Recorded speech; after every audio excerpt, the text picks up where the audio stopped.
Caregivers are taught to give endlessly, but rarely taught how to receive, even from themselves.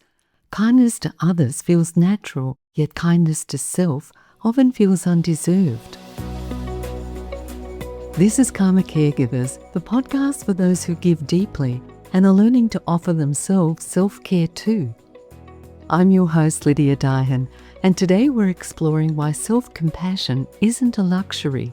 It's the bravest act of self-care you can give yourself, and we'll explore why.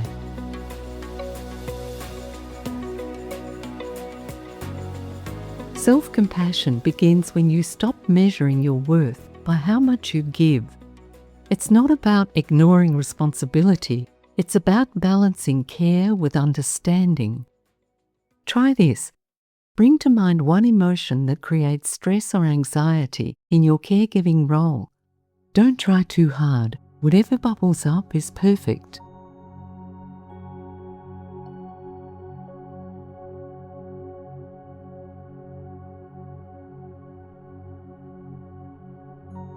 And ask yourself, how would I speak to a dear friend who feels this way?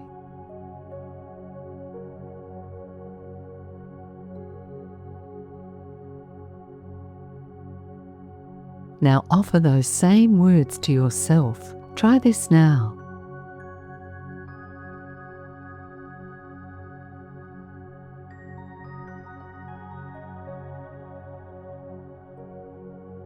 This simple shift changes everything.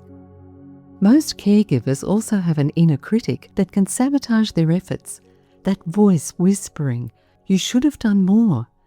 But guilt doesn't make you more loving, it just makes you more tired and depletes you.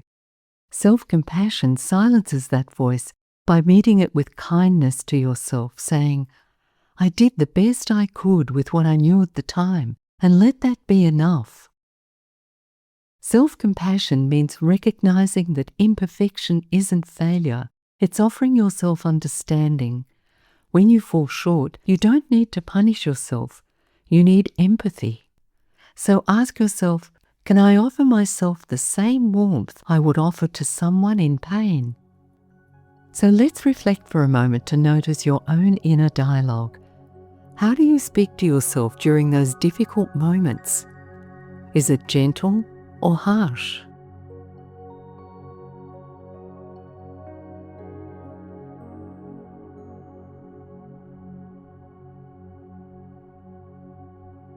Is it encouraging or critical?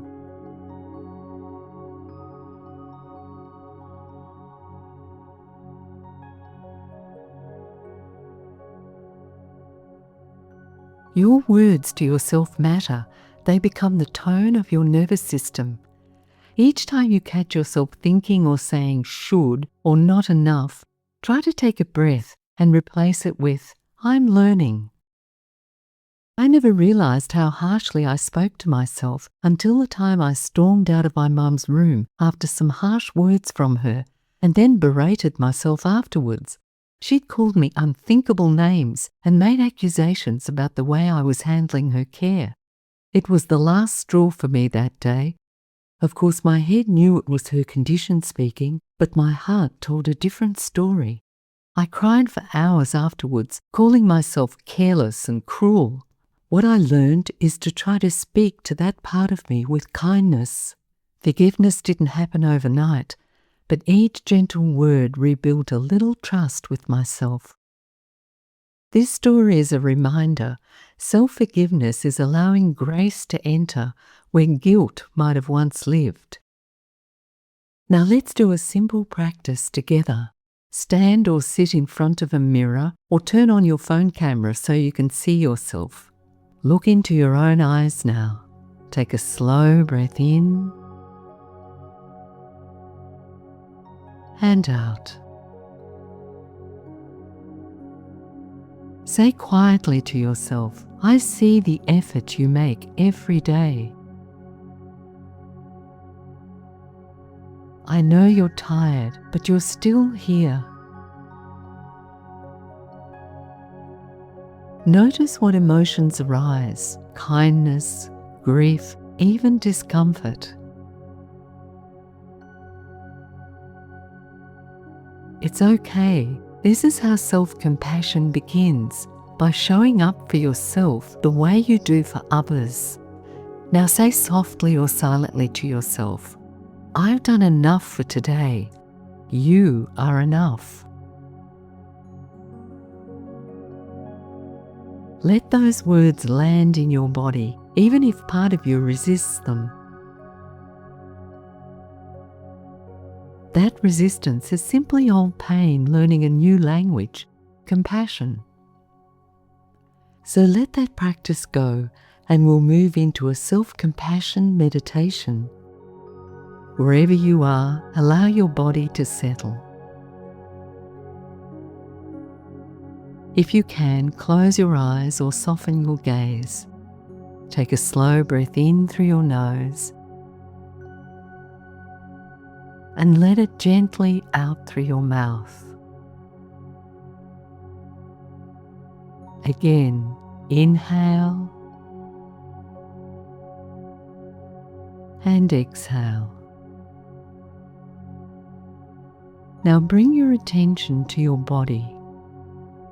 Notice where you might be holding tension, your shoulders, your jaw, your chest, or anywhere else in your body. There's no need to change anything, just notice. Now place one hand over your heart or somewhere that feels grounding for you. Feel the warmth of your own touch. And quietly in your own mind say, "I'm here with you." If an emotion is present, tiredness, guilt, sadness, frustration, see if you can allow it to be there without fixing it.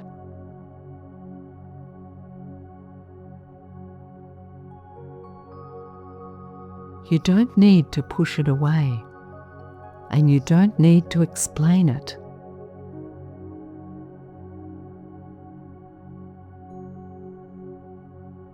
Simply acknowledge, this is hard. This is what I'm feeling right now.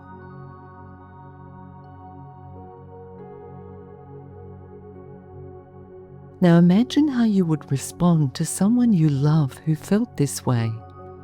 The tone of your voice, the softness, the understanding, and gently offer those same words to yourself. You might say something like, "I know you're trying. I know this is heavy." You don't have to be perfect. Offer some kind words to yourself now.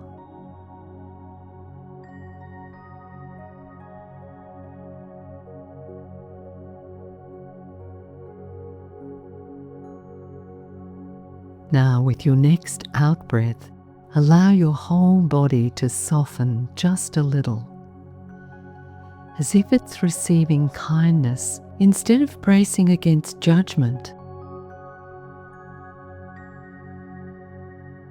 Take another slow breath in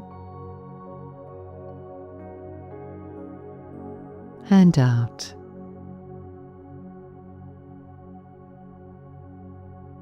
Let yourself rest here for a moment, held by your breath, held by your own compassion.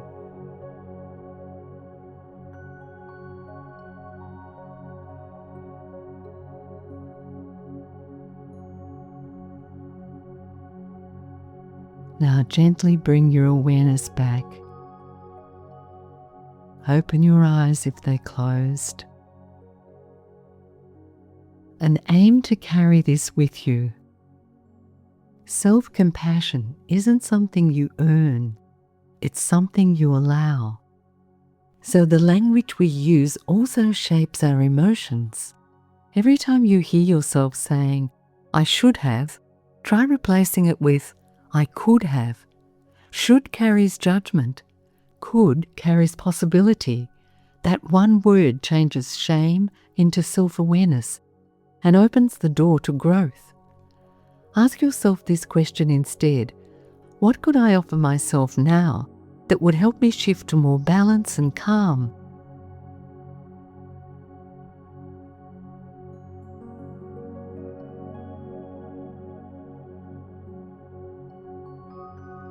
Small shifts create new patterns of care, ones that include you. Let's move to an affirmation now. Take a deep breath in and let it go slowly. Say quietly to yourself, I am worthy of the same care I give to others.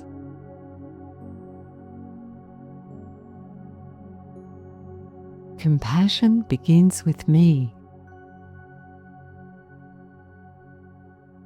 If this episode touched you, please share it with someone who may be holding themselves to impossible standards.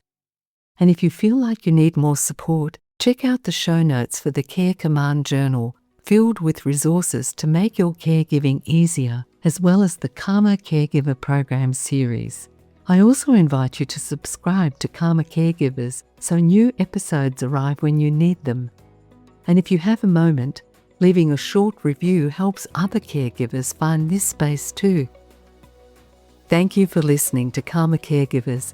Until next time, breathe deeply, be kind to yourself, and remember, self-compassion is the doorway to calm.